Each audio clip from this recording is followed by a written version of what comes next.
રાધે રાધે, જય સિયારામ. આપણે રાધા રમણ ચરણદાસ દેવ બડે બાબાનું ચરિત્ર ચાલે છે. જગન્નાથપુરીમાં થઈ ગયા રાધા રમણ ચરણદાસ દેવ, મતલબ ભજનિયા કર્યું. આમ તો એમનો બંગાળમાં જન્મ હતો. તો આપણે કાલે જોયું કે રાધા રમણ ચરણદાસ દેવ ભણવા ગયા. તો ભણવા ગયા તો ભણતા જતા અને ઘરકામે પોતે કરતા જતા, કારણ કે પિતાજી 5 વર્ષના હતા ત્યારે ગુજરી ગયા હતા. પછી રાધા રમણ ચરણદાસ દેવ બાળપણમાં થોડાક ઉદ્ધત અને ચંચળ હતા. ઉદ્ધત એટલે થોડા ઘણા તોફાની હતા અને થોડાક ચંચળ પણ હતા, પણ છતાંય દયાળુ એવા હતા. મતલબ બાળકની ચંચળતા એમાં દેખાતી હતી, તો સંતોના ગુણ પણ એની અંદર દેખાતા હતા નાનપણથી જ. સંતના જે ગુણો હોય એ સંતના ગુણોના અને લક્ષણો એની અંદર જોવામાં આવતા. તો કેવા દયાળુ હતા એના આપણે પ્રસંગો જોઈએ. પ્રસંગો એવા છે કે ઉનાળામાં એક વખત પોતે નિશાળે જતા હતા રાધા રમણ ચરણદાસ દેવ, અને ઉનાળો હતો ને એટલે છત્રી પોતાના માથે રાખી હતી, છાંયો કરવા માટે છત્રી. તો એને જોયું કે એક બીજો વિદ્યાર્થી છે એ પણ બિચારો ગરમીમાં હાયલો જાય છે અને ગરમીના કારણે અતિશય આકુળ વ્યાકુળ છે. જોયું કે ભાઈ એને ઘણી બધી તકલીફ પડે છે, બહુ આકુળ વ્યાકુળ છે. એટલે પટ કરતી પોતાની છત્રી એને આપી દીધી અને પોતે ગરમીમાં પરસેવાથી રેપજેપ થઈને ઘરે આવ્યા. આવી દયાળુતા એમ. પોતાની છત્રી બીજાને આપી દીધી, નકર એને પોતાની છત્રીની જરૂર હતી. ઉનાળો હતો, ઘણું બધું વાતાવરણ તકલીફ વાળું હતું, છતાં પણ એને પોતાની છત્રી બીજાને આપી દીધી. આને કહેવાય દયાળુતા. આ છે ને દયાળુતા છે ભગવાન સંતની. અને સંતમાં આમ પણ ભગવાનના ગુણ સંચારિત થતા હોય છે. ભગવાનના ગુણ સંચારિત થાય ને એટલે દયા આવી જ જાય. કારણ કે ભગવાન ખુદ દયાનો સાગર છે, કરુણાનો સાગર છે. એટલે દયા કરુણાનો સાગર હોવાના કારણે આ બાબા આ રીતે સેવા કરતા. પછી એક વખત શું થયું, શિયાળામાં કિંમતી ધાબળો ઓઢીને એકવાર રાધા રમણ બાબા જાતા હતા. નામ હતું રાયચરણ ત્યારે, તો આપણે રાધા રમણ બાબા જ કહેશી એટલે રાધાજીનું નામ લેવાય. તો રાધા રમણ ચરણદાસ દેવ શિયાળામાં ધાબળો ઓઢીને જતા હતા ને એક ભિખારી ઠંડીમાં ઠૂંઠવાઈને બેઠો હતો. એને એટલી બધી ઠંડી લાગતી હતી ને કે વાત ના પૂછો. એ ભિખારીને અહીંયા ઠંડીમાં ઠૂંઠવાઈને એ બેઠો હતો. દયા આવી ગઈ રાધા રમણ ચરણદાસ દેવને, કરે આ ભિખારીને તો બહુ ઠંડી પડે છે, થોડીક વધુ પડતી ઠંડી પડે છે. એટલે ઈ બિચારા દયા આવી ગઈ, તો પોતાનો કિંમતી ધાબળો એ ભિખારીને ઓઢાડી દીધો. એનો ધાબળો કિંમતી હતો અને એ પોતે કઈ પૈસા વાળા નહોતા, અત્યારે ગરીબ હતા, કારણ કે પિતાજી ધામ પધારી ગયા હતા, એટલે બહુ પૈસા વાળા નહોતા. છતાં પણ આવી દયાના કારણે સેવા કરી દેતા. તો પોતાનો કિંમતી ધાબળો એને ઓઢાડી દીધો. આપણે એમ આ પ્રસંગનું મહત્વ શું, અથવા આની ચર્ચા કરવાનું મહત્વ શું?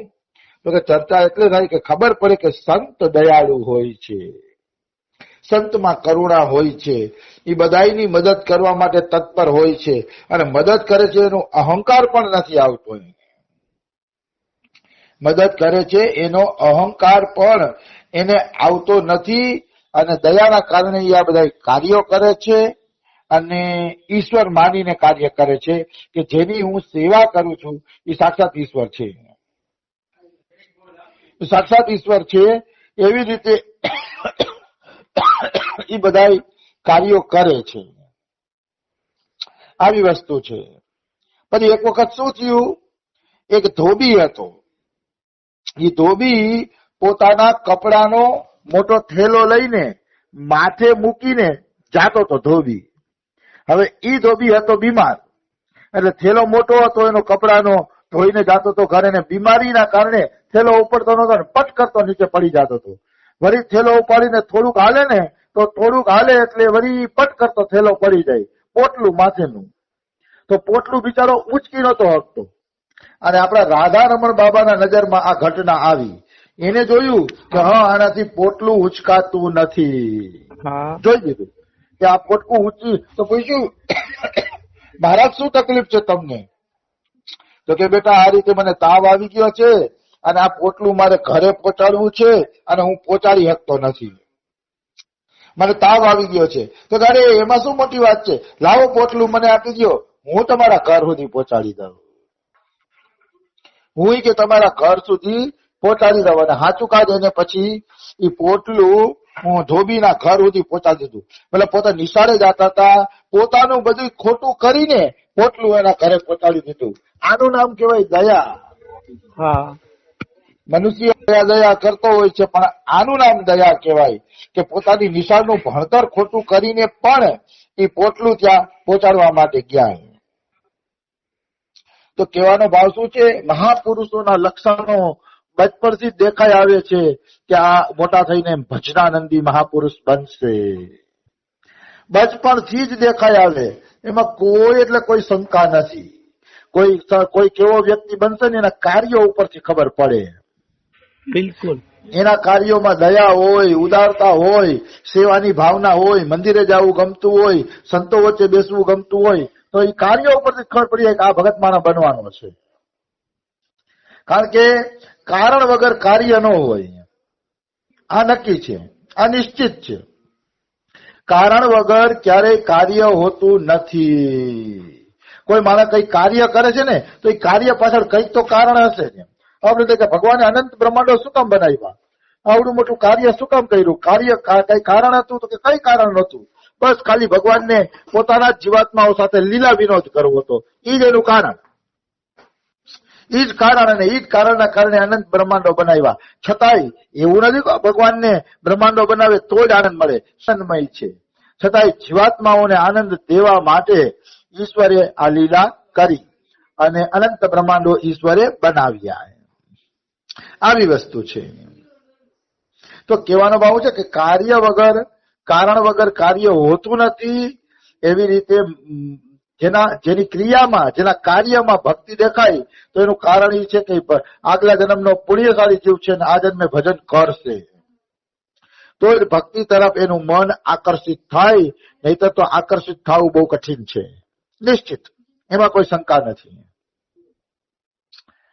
પછી રાધા રમણ ચરણદાસ દેવ ભણતા ગણતા 17 વર્ષના થયા. 17 વર્ષના થયા ને એટલે માએ નક્કી કર્યું કે હવે લગ્ન કરાવી દઉં. આમ પણ આને બાપ નથી, તો પત્ની આવી જાય તો મારે ઘરકામમાં હાથ બતાવે અને એનું એકલપણું દૂર થઈ જાય. એવું વિચારીને એની માએ 17 વર્ષની ઉંમરમાં એમના લગ્ન કરી દીધા. અને પ્રથમ પત્નીનું નામ હતું સ્વર્ણમયી દેવી. તો એ સ્વર્ણમયી દેવી સાથે એમના પ્રથમ લગ્ન થયા. એનાથી એમને એક સંતાન પણ થયું, પણ એ સંતાન જાજુ જીવતું નથી અને તરત મરી જાય છે. બહુ કષ્ટ આવે છે. પછી 2 પત્નીઓને બધાને છોડી દે છે સંન્યાસ લે છે ત્યારે. તો પ્રથમ સંતાન થયું તો ખરા, પણ થોડા સમયમાં મરી ગયું. અને બીજું સંતાન એની પત્નીને થાય એમ હતું નહીં. કોઈ રોગના કારણે કે પરેશાનીના કારણે બીજું સંતાન થાય એમ હતું નહીં. એટલે પત્ની અને માએ કીધું કે તમે બીજા લગ્ન કરી લ્યો, કે આને સંતાન થાય એમ નથી એટલે બીજા લગ્ન કરો. પછી આનું મન તો નહોતું એટલું બધું, છતાંય બીજા લગ્ન કર્યા. અને બીજી પત્નીનું નામ હતું ત્રૈલોક્ય તારિણી. એ ત્રૈલોક્ય તારિણી છે ને, એના પિતાજીને એકેય છોકરો નહોતો, એટલે બધી જમીનદારી એના બાપે રાધારમણ દાસ બાબાને આપી દીધી, જમાઈને આપી દીધી. મતલબ ત્રૈલોક્ય તારિણી છે ને એની બીજી પત્ની, એ બીજી પત્ની અતિ પૈસાવાળી હતી. એનો બાપ જમીનદાર હતો, પૈસા ટકે બહુ સુખી હતા. પણ ત્રૈલોક્ય તારિણીને કોઈ ભાઈ નહોતો, એટલે વારસદાર નહોતો. એટલે બધી સંપત્તિ રાધારમણ ચરણદાસદેવને આપી દીધી, જમાઈને આપી દીધી. અને જમાઈ બની ગયા જમીનદાર. ઈશ્વર આપે ત્યારે છપ્પર ફાડીને આપે છે ને, ઈશ્વર આપે ત્યારે જીવને છપ્પર ફાડીને આપે છે, એમાં કોઈ એટલે કોઈ શંકા નથી. આ સીધે સીધા જો જમીનદાર બની ગયા. બીજી પત્ની હારે લગ્ન કર્યા તો પૈસાવાળા થઈ ગયા, પણ પૈસાવાળા થઈ ગયા તેને અભિમાન ન આવ્યું. કારણ કે ભગવાનના પ્રેમી ભક્તોને કોઈ પણ પ્રકારનું અભિમાન આવતું નથી. એટલે જમીનદાર બન્યા ને તો હા ઉદાર તો હતા જ. નાનપણથી ભણતા ત્યારે જ હૃદય તો ઉદાર હતું જ. હૃદયમાં દયા હતી, બધા પ્રત્યે કરુણા હતી. એટલે જમીનદારી મળતા જ એને જોયું કે મારા ગામમાં શું સમસ્યા છે જોઈ લઉં અને એ સમસ્યાનું નિરાકરણ કરું. એટલે એને જોયું કે ગામના માણસો પાણી વગર બહુ ટળવળે છે, પાણીની સમસ્યા દર વખતે થઈ જાય છે. એટલે પાણીની સમસ્યા દૂર થાય એટલા માટે ગામમાં એને તળાવ બનાવી દીધું. આને કહેવાય જમીનદાર. જમીનદાર ખાલી કરવેરો ઉઘરાવી લે અને પ્રજાના મંગલના કાર્ય ન કરે તો જમીનદાર બનવાને લાયક નથી. પ્રજાના કામ થવા જોઈએ. તરત જ એને સરસ મજાનું તળાવ બનાવી દીધું. પછી જોયું કે નાના નાના બાળકો માટે ભણતરની કોઈ સુવિધા નથી તો નિશાળ બનાવી દીધી એને. આવી વસ્તુ છે. પછી એના ગામની આજુબાજુ ભૂમિમાં ઘણા બધા જંગલો હતા, ઘણા બધા ખેતરો નહોતા, જંગલ હતા ને બંજર ભૂમિ હતી. તો એ બંજર ભૂમિને એને રળિયામણી બનાવી અને બધાને ખેતર મફત આપી દીધા. ખેડે એની જમીન. એ બંજર ભૂમિને સુંદર બનાવવાનો ખર્ચો પોતે કર્યો અને જમીન એને ખેડૂને મફત આપી દીધી. જાઓ ખેતર ખેડો ને મજા કરો. અને જયારે આ બંજર ભૂમિ છે ને સાફ થતી હતી ત્યારે 80-90 મજૂરો અને ગામના માણસો લાગ્યા હતા સેવામાં. તો 6 મહિના સુધી એ 80-90 લોકોને પોતે ભોજન કરાવ્યું. કારણ કે કોઈ બિચારા ઘણા ગરીબ હતા, એની પાસે કઈ હતું નહીં. તો આ બંજર જમીન સુધારી દીધી અને એ બધાને જેને સુધારી જમીન એને બધાને ભોજન પ્રસાદી પણ લેવડાવી. પોતાના તરફથી ભોજન પ્રસાદી લેવડાવે છે આ 6 મહિના સુધી. એ પણ એને કર્યું એમ. પછી ખેડૂને જમીન આપી દીધી તો ખેડૂત કે ભાઈ અમારી પાસે લગાન દેવાના પૈસા નથી, કરવેરો દેવાના પૈસા નથી. જો 1-2 ઉપજ આવી જાય ને અને પૈસા થાય ને તો અમે કરવેરો ચૂકવી શકીએ. તો રાધા રમણ ચરણદાસ દેવે 3 વર્ષનો કરવેરો માફ કરી દીધો. તો જમીન આપી અને જાઓ એ 3 વર્ષ સુધી તમે કરવેરો આપતા નહીં. 3 વર્ષનો તો કરવેરો માફ કરી દીધો. જો બધાને આખા ગામને સુખી કર્યું. તળાવ બનાવ્યા, નિશાળ બનાવ્યા, જમીન આપી ખેડવા માટે, આખા ગામને સુખી બનાવ્યું. આ જ ભક્ષણ છે કે ભક્ત દ્વારા બધા સુખી થાય. ભક્ત દ્વારા કોઈ દુઃખી થાય નહીં. ભક્ત દ્વારા કોઈ દુઃખી થાય તો માનવાનું કે ભક્તના લક્ષણોમાં કમી છે.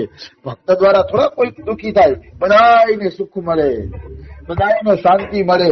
એ જ છે ભક્તોનું લક્ષણ.